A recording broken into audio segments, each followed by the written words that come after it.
audio? All right.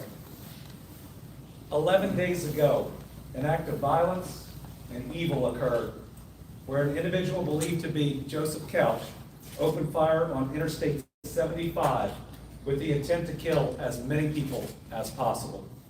But evil did not prevail that day because our incredible local dispatchers and first responders rushed to the scene, transporting 5 individuals to local hospitals.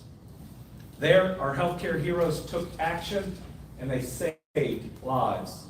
By the grace of God and the skilled response of so many, Joseph Couch failed and no one was killed in this incident. Immediately after the shooting, local and state law enforcement, along with emergency, intelligence, and other agencies, surged to the scene and began a manhunt.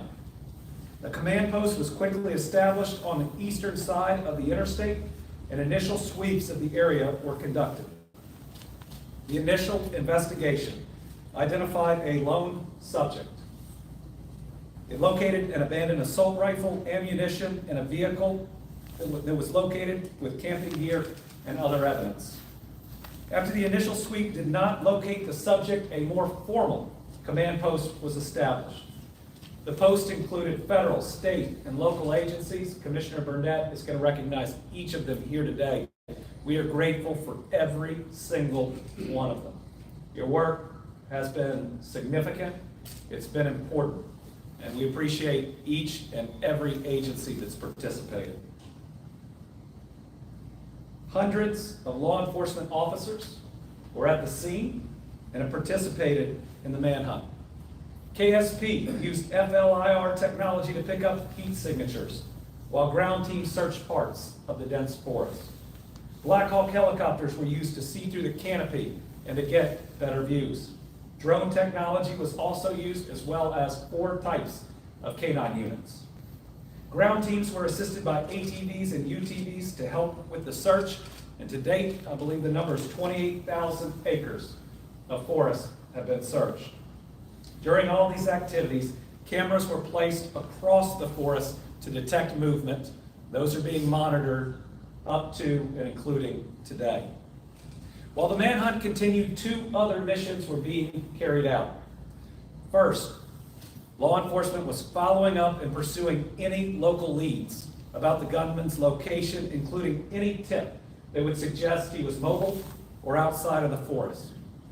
The second mission that was occurring was coordination of efforts to increase law enforcement presence in the community, to provide additional safety and assurance to your neighbors, to our citizens, as they work to transition back to day-to-day life. In those efforts, Rockcastle and Whitley County schools have resumed classes with additional local and state law enforcement presence. Many other districts came back today or yesterday. We're working with each of the districts to make sure we can accomplish that same goal. The goal of all of these activities and how we have balanced those missions has always been about what provides the best public safety.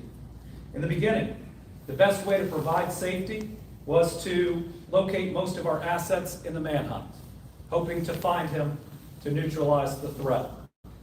As that has become less and less likely over the past several days, our best plan now is to augment law enforcement in this community to where our people are. In other words, as the odds of finding the individual in the forest are less, the deployment of our resources into the community now provides a better public safety outcome, a better deterrent than simply continuing the manhunt at its current levels. So beginning this afternoon, we'll begin transitioning state and local law enforcement agencies from a manhunt to a larger presence in this community and the surrounding communities. The search will continue through the monitoring of cameras and the use of aircraft where available.